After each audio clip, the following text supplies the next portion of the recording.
October నెల నుంచి మా పార్టీ అధ్యక్షులు పవన్ కళ్యాణ్ గారు ఉత్తరాంధ్రపై ప్రత్యేకంగా దృష్టి సారించడమే కాకుండా పార్టీ నిర్మాణం, అందులో భాగంగా ఈ ప్రాంతంలో ఉన్న సమస్యలపైన ప్రత్యేకంగా యువతకు ఒక భరోసా నింపడానికి కోసం ఈ ప్రాంతంలో ఎంతో ఆవేశాలకు న్యాయం కోసం పోరాటం చేసే స్ఫూర్తి, నిజాయితీగా రాష్ట్ర ప్రభుత్వం చేస్తున్న కార్యక్రమాలపైన ఒక నమ్మకంతో ఇతర రాష్ట్రాలకి ఉపాధి కోసం వెళ్ళాల్సిన అవసరం మాకు ఉండకూడదనే భావనతోటి ఏ గ్రామానికి వెళ్ళినా, ఏ ప్రాంతానికి వెళ్ళినా మన ఉత్తరాంధ్రలో యువత అంతా కూడా ప్రభుత్వం నుంచి ఒక మార్పు కలుగుతుందని, వాళ్ళు కూడా వాళ్ళ గ్రామాల్లో నివసించే విధంగా, ఈ ప్రాంతంలో నివసించే విధంగా వాళ్ళకి ఉపాధి అవకాశాలు కలుగుతాయని ఎంతో ఆవేదనతోటి ఎదురు చూస్తూ ఉన్నారు. పవన్ కళ్యాణ్ గారి ఆదేశాల మేరకు విశాఖపట్నంలోనూ అదేవిధంగా విజయనగరంలోనూ విస్తృతంగా పర్యటించి అనేక సమస్యలు గుర్తించి ఆయన దృష్టికి తీసుకెళ్ళినప్పుడు ఈ ప్రాంత యువతలో ఉన్న సామర్థ్యాన్ని, వారికి ఉన్న నైపుణ్యాన్ని, వారికి ఉన్న శక్తిని మనం ప్రతిబింబించే విధంగా ఒక అద్భుతమైన కార్యక్రమం చేయాలని ఆయన మమ్మల్ని అందరినీ కూడా ఆదేశించడం జరిగింది. అందులో భాగంగా మన యువతకు ఒక మంచి భవిత ఉండాలి, కార్యక్రమాలు ఏ ప్రభుత్వం చేసినా కూడా భవిష్యత్తును దృష్టిలో పెట్టుకుని ఒక చక్కటి ప్రణాళికతోటి నిజాయితీగా వ్యవహరించే విధంగా వాళ్ళలో కూడా ఆ కార్యక్రమం చూసి ఒక భరోసా నింపే విధంగా మన వంతు మనం ప్రయత్నం చేయాలని పదే పదే సమాజానికి ఉపయోగపడే విధంగా పవన్ కళ్యాణ్ గారు చెప్తూ ఉంటారు. మత్స్యకారుల విషయంలో కానివ్వండి, తీర ప్రాంతాల్లో నివసిస్తున్న అనేక మంది కుటుంబాలకి ఈ ప్రభుత్వం నుంచి పూర్తి స్థాయిలో సమాచారం కానీ సహాయం కానీ అందడం లేదు. ఈ రోజుకి కూడా మొన్న గుంకలంలో జరిగిన పర్యటనలో మీరు చూశారు. ఉత్తరాంధ్రలోనే కాదు, ఆంధ్రప్రదేశ్లోని అతిపెద్ద కాలనీ నిర్మాణం చేస్తున్నామని 12,500 మంది లబ్ధిదారులతోటి 397 ఎకరాల్లో లేఅవుట్ వేసి అద్భుతమైన కార్యక్రమం చేస్తున్నామని వీళ్ళు పదే పదే ప్రగల్భాలు పలుకుంటూ వచ్చారు. కానీ క్షేత్రస్థాయిలో పర్యటించడానికి వెళ్ళినప్పుడు ఆ వాస్తవాలు బయటపడ్డాయి. కాబట్టి జనవరి 12వ తారీఖున మన యువతకు ఒక భరోసా నింపే విధంగా, వారిలో ఉన్న శక్తిని, వారిలో ఉన్న నైపుణ్యాన్ని బయటకు తీసుకొచ్చే విధంగా జనసేన పార్టీ జనవరి 12వ తారీఖున రణస్థలం శ్రీకాకుళంలో యువశక్తి అనే కార్యక్రమం అద్భుతంగా నిర్వహించబోతున్నాం. ఈ కార్యక్రమానికి పార్టీ అధ్యక్షులు పవన్ కళ్యాణ్ గారు ముఖ్య అతిథిగాను, ఈ ప్రాంతంలో ఉన్న సంస్కృతిని, ఆశయ సాధన కోసం పోరాట స్ఫూర్తిని, యువతలో ఉన్న ఆ భయాలను తొలగించే విధంగా, వాళ్ళకు ఒక మంచి భరోసా కల్పించే విధంగా, రేపటి రోజున జనసేన పార్టీ ప్రభుత్వంలో వచ్చినప్పుడు ఎటువంటి కార్యక్రమాలు చేయబోతున్నాం యువత కోసం వివరించడానికి కోసం మా పార్టీ అధ్యక్షులు పవన్ కళ్యాణ్ గారు ఆ రోజంతా కూడా అక్కడ ఆ ప్రాంతంలో ఒక చక్కటి ఫెస్టివల్ వాతావరణం, యూత్ ఫెస్టివల్ లాగా జరపాలని నిర్ణయించుకుని రణస్థలంలో ఉదయం 11 నుంచి సాయంత్రం 6 వరకు ఆ కార్యక్రమాలు పూర్తి స్థాయిలో జనసేన పార్టీ నిర్వహించబోతోంది.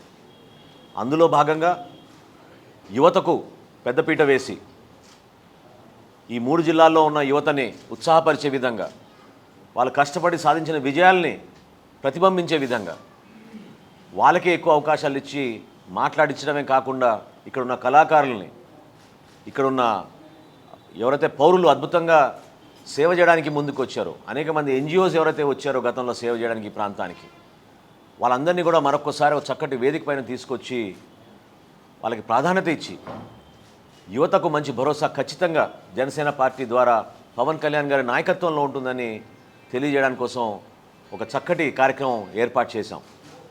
అందులో భాగంగా నేను ఈ సందర్భంగా మీకు గుర్తు చేస్తున్నాను. షణ్ముఖ వ్యూహం అనే ఒక డాక్యుమెంట్ మేము మార్చి 14వ తారీఖున రిలీజ్ చేశాం. ఇప్పటం సభలో జరిగిన మా కార్యక్రమంలో భాగంగా చాలా స్పష్టంగా ఆ రోజు పవన్ కళ్యాణ్ గారు ఒక అద్భుతమైన కార్యక్రమం రేపటి రోజున జనసేన పార్టీ ప్రభుత్వంలో వచ్చినప్పుడు చేయబోయే దాని గురించి వివరించారు. 1,00,000 యువతకు ప్రతి సంవత్సరం 10 లక్షల రూపాయలు ఆర్థిక సాయం అందించి తద్వారా small and medium scale industries, చిన్న చిన్న షాప్స్, చిన్న చిన్న వ్యాపారాలు నడిపించుకునేటట్టు వారి ద్వారా కనీసం 10 మందికి ఉపాధి కల్పించే విధంగా ఒక అద్భుతమైన కార్యక్రమం ఆ రోజు ఆయన ప్రతిపాదించి ప్రభుత్వంలోకి రాగానే జనసేన మొట్టమొదటి సంవత్సరం నుంచి యువతలో ఈ భరోసా నింపే విధంగా ఈ కార్యక్రమం చేస్తాం. ఎందుకంటే ఎక్కడ పోయినా కూడా వాళ్ళ ఆవేదన ఒకే విషయం పైన, వలసల కోసం మేము పొరుగు రాష్ట్రాలకు వెళ్లాల్సి వస్తుంది, ఈ ఆవేదన ఈ ఇబ్బంది మా ప్రాంతంలో ఉండకూడదు, మేము కూడా మా కుటుంబ సభ్యులతో కలిసి చక్కటి వాతావరణంలో మా గ్రామాల్లోనే నివసించాలని కోరుకుంటున్నాం. ఎందుకు ప్రభుత్వంలో ఆ మార్పు రావడం లేదో మాకు అర్థం కావడం లేదు. ఈ ప్రాంతంలోనే మాకు కల్పించండి, ఉపాధి అవకాశాలు కల్పించండి. 15,000 నుంచి 25,000 వరకు ప్రతి సంవత్సరం మత్స్యకారులు గుజరాత్ లాంటి రాష్ట్రానికి వెళ్ళి వాళ్ళు పాపం ఉపాధి కోసం కష్టపడుతున్నారంటే మన ఒక యువకుడు చాలా బాధ కలిగించిందని చెప్పిన మాట. మేము అక్కడికి వెళ్ళడం వలన ఆ ప్రాంతంలో యువతకు మేము వాళ్ళ ఉపాధి దెబ్బకొట్టినట్టు వాళ్ళం అవుతున్నాం. కానీ మాకు తప్పడం లేదు, ఈ ప్రాంతంలో మాకు అటువంటి అవకాశాలు లేదు కాబట్టి ఇతర రాష్ట్రాలకు వెళ్ళాల్సి వస్తుందనే భావన అంత నిజాయితీగా మనస్ఫూర్తిగా ఆయన వివరించినప్పుడు ఖచ్చితంగా మమ్మల్ని కదిలిచ్చింది. ఖచ్చితంగా జనసేన పార్టీ యువత కోసం ఒక పెద్దపీట వేసి వాళ్ళలో ఉన్న శక్తిని బయటకు తీసుకొచ్చే విధంగా ఈ ప్రాంతంలో ఉన్న సమస్యలపైన యువతకు ఆదర్శవంతంగా భవిష్యత్తులో ఎటువంటి కార్యక్రమాలు చేయబోతున్నామో ఆ భరోసా నింపడానికి పవన్ కళ్యాణ్ గారు జనవరి 12వ తారీఖున రణస్థలం శ్రీకాకుళంలో ఒక అద్భుతమైన బహిరంగ సభ, ఒక యూత్ ఫెస్టివల్ మేము ఏర్పాటు చేసి ఈ కార్యక్రమాల్లో ప్రతి ఒక్కరు కూడా రాష్ట్ర వ్యాప్తంగా కష్టపడి ఎన్నికైన అనేక మంది యువకులు, మహిళలు ప్రత్యేకంగా చాలా అద్భుతంగా నిలబడ్డారు ప్రజాస్వామ్యాన్ని కాపాడడానికి. అటువంటి మహిళలను కూడా ఆ వేదిక పైన వాళ్ళకి మాట్లాడే అవకాశాలు ఇచ్చి యువతని ప్రోత్సహించే విధంగా ఈ కార్యక్రమాన్ని మేము ముందుకు తీసుకెళ్తాం.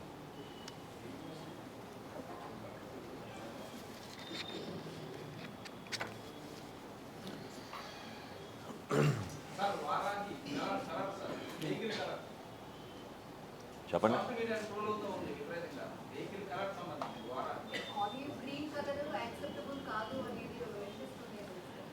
జనసేన పార్టీ ఏనాడు కూడా చట్టానికి వ్యతిరేకంగానో చట్టాన్ని ఉల్లంఘించే విధంగానో ఏ ఒక్క కార్యక్రమం కూడా ఎప్పుడూ మేము చేపట్టాం.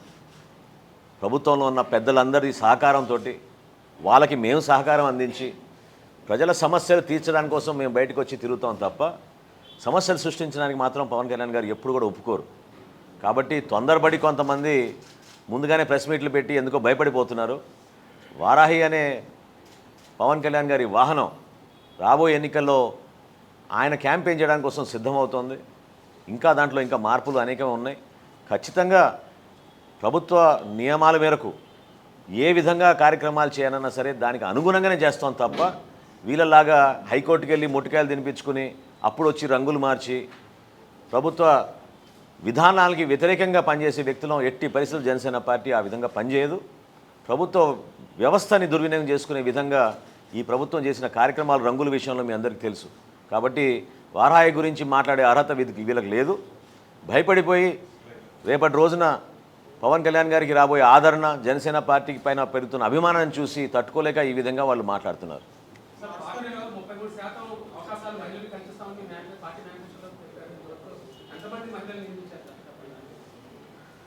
ఈ అంచెలంచెలుగా క్షేత్రస్థాయి నుంచి మేము చేసే నియామకాల్లో ఖచ్చితంగా పవన్ కళ్యాణ్ గారి ఆదేశాల మేరకు మహిళలకి పెద్దపీట వేసుకుంటూ వస్తున్నామండి. మొన్న స్థానిక సంస్థల ఎన్నికల్లో కూడా ఎక్కువ శాతం మేము మహిళలకే ఇచ్చాం, 20% వరకు చేరగలిగాం. మా పార్టీలో ఉన్న మా వీర మహిళలకి ప్రత్యేకంగా విభాగం ఏర్పాటు చేసాం. వాళ్ళలో ఉన్న నాయకత్వాన్ని చూసి గుర్తించి వాళ్ళని కూడా మండల అధ్యక్షురాలుగా అదేవిధంగా జిల్లా అధ్యక్షురాలుగా పెంచాలని పవన్ కళ్యాణ్ గారి తపన. అందులో భాగంగా ఒక్క నిమిషం అండి, అందులో భాగంగానే మేము చేసే కసరత్తులో భాగంగానే ప్రతి చోట కూడా ఈ విధంగా కార్యక్రమాలు చేసుకుంటూనే వెళ్తున్నాం. ఖచ్చితంగా మహిళలకి జనసేన పార్టీలో ఆ గౌరవం, ఆ పెద్దపీట, రాజకీయాల్లో మహిళలు వాళ్ళు ప్రధాన పాత్ర పోషించాలనేదే ఒక ఆలోచన విధానంలో మాకు ఉంది కాబట్టి తప్పకుండా అది ముందుకు తీసుకెళ్తాం. చేస్తామండి, చేస్తాం. Thank you very much for your anxiety. కానీ తప్పకుండా అది ఒక సిస్టమ్ ప్రకారంగా జరుగుతుంది. ఆ ప్రొసీజర్ ఫాలో అవుతున్నాం. త్వరలోనే అవన్నీ పూర్తి చేసుకుంటామండి. ప్రారంభం నుంచి నియోజకవర్గ అధ్యక్షులు, జిల్లా అధ్యక్షులు ఆల్రెడీ ఎలక్షన్ మూవ్మెంట్ అయితే తీసుకొచ్చిన పరిస్థితి ఉంది. సీఎం జగన్మోహన్ రెడ్డి గారు December 30th లోపే క్లోజ్ చేయమన్నారు. అలా ఎప్పుడైనా అన్కండిషనల్ గా ఎలక్షన్ డిక్లేర్ చేస్తే మీరు రెడీగా ఉన్నారా? అసలు వీళ్ళకి పరిపాలన చేతగాని ప్రభుత్వం అండి ఇది. వాళ్ళు చిత్తశుద్ధి ఎక్కడుంది చెప్పండి. 28,12,000 మందికి లబ్ధిదారులు గుర్తించామని వీళ్ళే ప్రకటన చేశారు. మీరు ఒకసారి తిరిగి చూడండి. దాన్ని కాస్త ఎప్పుడైతే జనసేన పార్టీ ఉద్యమం స్ఫూర్తితోటి ప్రతి జగనన్న కాలనీకి వెళ్ళి మేము సందర్శిస్తాం అనగానే ఆ లెక్కని 21 లక్షలకి కుదించారు. 21 లక్షలకి వీళ్ళు ఇచ్చేది ఏంటి? 1,80,000 రూపాయలు కేంద్ర ప్రభుత్వం నుంచి వచ్చే నిధులు. వీళ్ళొక రూపాయి ఇవ్వడం లేదు. ఆ భూములు రైతుల దగ్గర నుంచి కొనుగోలు చేయడానికి వీళ్ళు చేసిన అతిపెద్ద స్కామ్ రాష్ట్రంలో ఈ జగనన్న కాలనీలు. 17,000 కాలనీల కోసం 68,000 ఎకరాలు రాష్ట్రంలో వీళ్ళు మరి సమకూర్చుకున్నారు. దానికి 23,500 కోట్ల రూపాయలు వీరు కేటాయించుకున్నారు. మీకు క్షేత్రస్థాయిలో మీకు తెలుసు వాస్తవాలు ఏంటో. లక్షల్లో కొన్నారు, కోట్ల రూపాయలు అమ్మారు ఈ భూముల్ని. చిత్తశుద్ధి లేని ప్రభుత్వం. ఎజెండాలు కాలాన్ని మారుస్తూ ఉంటారు, డిస్టర్బ్ చేస్తూ ఉంటారు. వాళ్ళకి ఇంత అద్భుతమైన మెజారిటీ ప్రజలు ఇచ్చినప్పుడు రాష్ట్రాన్ని చక్కగా పరిపాలించకపోగా నిన్న సలహాదారుడు ఏమంటాడండి? ఇరు రాష్ట్రాలు కలిసిపోతే వాళ్ళు అభినందిస్తారంట, దానికోసం ఎదురు చూస్తున్నారంట. ఎవరిని అవమానపరుస్తున్నారు ఇందులో మీరు? తెలంగాణ ప్రజల్ని అవమానించారు, మన ఆంధ్రప్రదేశ్ ప్రజల్ని కూడా అవమానించారు. క్షమాపణ చెప్పాలి వైఎస్ఆర్సీపీ దీని గురించి. ఎందుకంటే మీరే కదా మీ ప్లీనరీలో మీరు రెజల్యూషన్ పాస్ చేశారు ఆ రోజున. తెలంగాణ ప్రజల సెంటిమెంట్లు మేము గౌరవిస్తాం, దానికి అనుకూలంగా మేము పనిచేసుకుంటామని. మీరే కదా ఆంధ్రప్రదేశ్ ఆస్తుల్ని మీరు ముఖ్యమంత్రి అయిన 3 నెలల్లోనే ఎందుకు ఆ ప్రభుత్వానికి ట్రాన్స్ఫర్ చేసేసారు మీరు? 10 సంవత్సరాలు మన ఆధీనంలో ఉండాల్సిన మా ఆస్తులు ఎందుకు ట్రాన్స్ఫర్ చేశారు మీరు? వారానికి ఒక కలెక్టరేట్ కట్టుకుంటున్న తెలంగాణ ప్రభుత్వం ఈ రోజున మీరు జిల్లాలు చేశారు. ఎక్కడున్నాయి చెప్పండి కలెక్టరేట్లు? ఉన్న భవనాలు రంగులు పూసుకుని అదే రంగులు పూసుకుని మీరు మీ పార్టీ కోసమే మీరు పనిచేసుకుంటున్నారు తప్ప ప్రజల కోసం ఎక్కడ పనిచేశారు?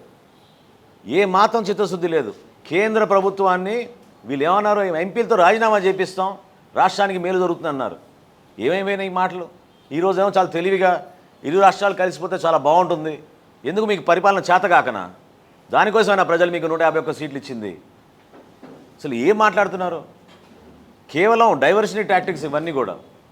ఈ ప్రాంతాల్లో కూడా చిచ్చులు పెట్టారు. ఒక రాష్ట్రంలో 3 రాజధానులు ఏర్పాటు చేస్తామని ప్రాంతాల వారీగా విభజించి మీరు చిచ్చులు పెట్టి ఈరోజు మళ్ళీ తెలంగాణ ఆంధ్రప్రదేశ్ కలిసిపోవాలని మీరు అంటుంటే అసలు ఏమైనా అర్థం ఉందా అసలు మీ మాటల్లో? ఇది ఆయన వ్యక్తిగతంగా మాట్లాడా, ప్రభుత్వం తరఫున మాట్లాడా, జగన్మోహన్ రెడ్డి గారి తరఫున మాట్లాడా? వైఎస్ఆర్సీపీ పార్టీ క్షమాపణ చెప్పాలి. ఈ విధంగా ప్రెస్ మీట్లు పెట్టి మాట్లాడుతుంటే ప్రజల్లో ఆందోళన సృష్టిస్తుంటే మరి దేనికోసం మీరు ఆ ప్రభుత్వానికి ట్రాన్స్ఫర్ చేశారు మన ఆస్తులు? చట్ట ప్రకారంగా ఏపీ రీఆర్గనైజేషన్ యాక్ట్ ప్రకారంగా 2024 వరకు మన ఆధీనంలో ఉన్న ఆ ప్రాపర్టీసు తెలంగాణ ప్రభుత్వం ఆ ప్రాపర్టీస్ తీసుకుంటే మనకు డబ్బులు కట్టాలి మనకి. అవి వదిలేసి వీళ్ళు కేవలం వాళ్ళ స్వార్థం కోసం ఈరోజు పరిపాలన చేయలేకపోతున్నారు, జీతాలు ఇవ్వలేకపోతున్నారు. కాబట్టి డైవర్షన్ చేయడానికి కోసం ఇటువంటి వారంగా ఒక మాటలు ఇట్లా ఈ విధంగా మాట్లాడి డిస్టర్బ్ చేస్తున్నారు ఎన్వైరన్మెంట్ని. సార్, అధికారులు ఆత్మహత్యలు చేసుకుంటున్నారు. గ్రామవాడ సచివాలయం ఒక ఉద్యోగికి ఆత్మహత్య చేసుకున్నాడు, ఎంఆర్ఓ సూసైడ్ చేసుకున్నాడు. ఎలా తీసుకుంటారు? చాలా చాలా బాధాకరమైన విషయం అండి. మాకు క్షేత్రస్థాయిలో ఉత్తరాంధ్రలో మేము పర్యటిస్తుంటే మా నాయకులందరూ కూడా చూశారు. చిన్న స్థాయిలో ఉన్న కార్యకర్తల్ని కూడా రోడ్డు పైన వాళ్ళు ఆపేసి కొట్టి బెదిరించి జగనన్న కాలనీ సందర్శించడానికి వెళ్తుంటే వాళ్ళ పట్టాలను లాగేస్తామని వాళ్ళ పెన్షన్లు ఆపేసి అక్కడున్న లబ్ధిదారులు ఎవరైనా వచ్చి పవన్ కళ్యాణ్ గారికి వినతిపత్రం ఇచ్చుకుంటే మీరు వెళ్తే మాత్రం మీరు క్యాన్సిల్ చేస్తాం పట్టాలని బెదిరించి ఇటువంటి భయంకరమైన వాతావరణం సృష్టిస్తూ ఉంటే చిన్న పాపం ఉద్యోగస్తులు ఎంతవరకు వాళ్ళు ఒత్తిడి చేయగలుగుతారు చెప్పండి? ఆ ఒత్తిడి ఎట్లా తీసుకోగలుగుతారు? మానసికంగా ప్రతి కుటుంబానికి నష్టం కలిగిస్తున్నారు జగన్మోహన్ రెడ్డి గారు.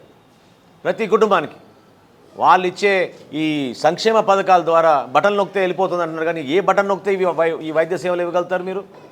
ఎంతమందికి మీరు ఈ శోభ అనుభవిస్తున్నారు? నిన్న మీరు చూశారు విజయవాడలో జరిగిన బీసీ గర్జన సభకి ఉత్తరాంధ్ర నుంచి ఎన్ని ఏపీఎస్ఆర్టీసీ బస్సులు పోయినాయండి? ప్రతిరోజు పాపం కష్టజీవులు ఉదయం 6ంటికి లేచి వాళ్ళు విశాఖపట్నంకి వచ్చి పని చేసుకుని తిరిగి వెళ్ళే వాళ్ళు, యువత, మహిళలు ఎంత ఇబ్బంది పడ్డారు. ఒక్క విజయనగరం జిల్లా నుంచే 140 బస్సులు తీసుకెళ్ళిపోయారు. నేను ఇది ఏపీఎస్ఆర్టీసీ కాదు, వైఎస్ఆర్టీసీ. ఇది వాళ్ళ కోసం ఉపయోగించుకుంటున్నారు ఏపీఎస్ఆర్టీసీని.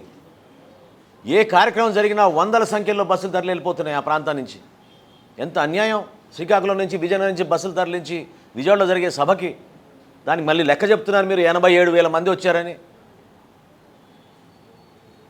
ఎంత వృధా చేస్తున్నారు సమయాన్ని, ప్రభుత్వ డబ్బుని ఏ విధంగా మీరు కొల్లగొడుతున్నారు, ఎవరికి న్యాయం చేశారు తద్వారా?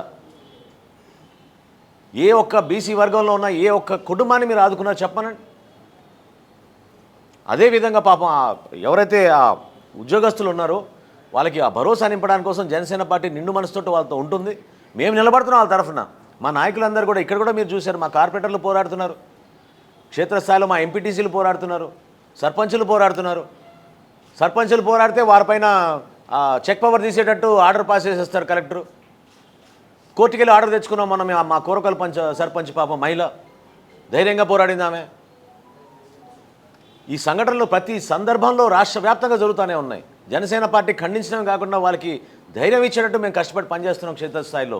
అది చూసి తట్టుకోలేకే మొన్న జనవాణి కార్యక్రమం ఇక్కడ నిర్వహించడానికి పవన్ కళ్యాణ్ గారు వస్తే ఆ రోజు అంత రచ్చ చేసి కావాలని ఆ కార్యక్రమం రద్దు చేయించారు. ప్రధానంగా అందులో వచ్చిన అర్జీలు నేను ఈరోజు మీ ముందు చెప్తున్నాను. ప్రధానంగా ఆ రోజు వచ్చిన అర్జీలు వైఎస్ఆర్సీపీ నాయకులు చేసిన కబ్జాల గురించి సర్వే నంబర్లతో సహా, డాక్యుమెంట్ ప్రూఫ్లతో సహా మా జన సైనికులు, మా వీర మహిళలు కష్టపడి సమీకరించుకున్న ఆ సమాచారం తీసుకొచ్చి ఆ రోజు ఇవ్వడానికి వాళ్ళు సిద్ధమయ్యారు. శ్రీకాకుళం నుంచి, విజయనగరం నుంచి, విశాఖపట్నం నుంచి. అది చూసి తట్టుకోలేక పవన్ కళ్యాణ్ గారిని అడ్డుకుందామని ఆ రోజు ప్రభుత్వం ఆ విధంగా కుట్ర చేసి ఆ కార్యక్రమం రద్దు చేయించింది. చేస్తామండి. ముందుగా వాళ్ళకి ధన్యవాదాలు తెలుపుకోవాలి. వాళ్ళు ఇచ్చిన స్ఫూర్తి మేరకు కేవలం ప్రధాన పట్టణాల్లోనే కాకుండా ప్రతి జిల్లా హెడ్ క్వార్టర్లో ఒక కార్యక్రమం చేయాలని నిర్ణయించారు పవన్ కళ్యాణ్ గారు.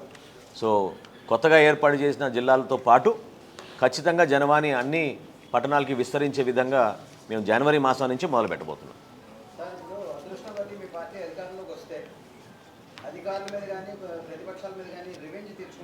ఎట్టి పరిస్థితులు చేయమండి, ఎట్టి పరిస్థితులు చేయం. ఏమని మేమేంటో చూపిస్తాం, మా పనితీరు చూపిస్తుంది, మా పనితీరు చూపిస్తుంది.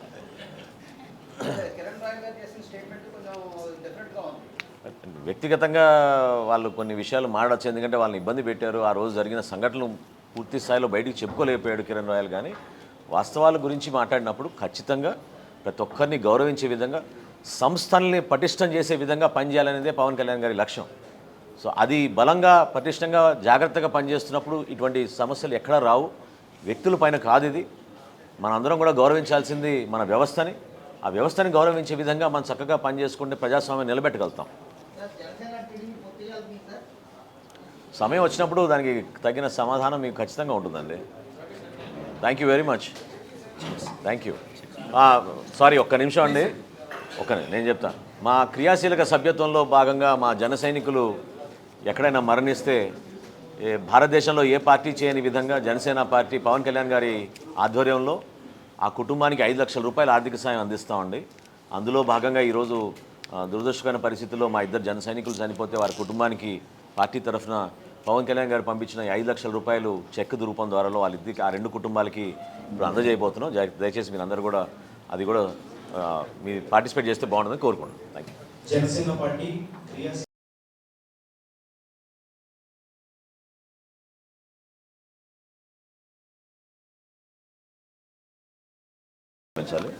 మా జన సైనికుడిని కోల్పోయాం. మీకు ధైర్యం నింపడానికి కోసం పవన్ కళ్యాణ్ గారు 5 లక్షల రూపాయలు పంపించారమ్మా. తప్పకుండా మీ అందరం మీకు అండగా ఉంటాం. పార్టీ పరంగా 5 లక్షల రూపాయలనే కాదు, ఆర్థికంగానే కాదు, పార్టీ ఎప్పుడు మీకు అండగా ఉంటుంది. సరేనా? ధైర్యంగా ఉండండి తల్లి, ధైర్యంగా ఉండండి అమ్మా, ధైర్యంగా తీసుకోండి.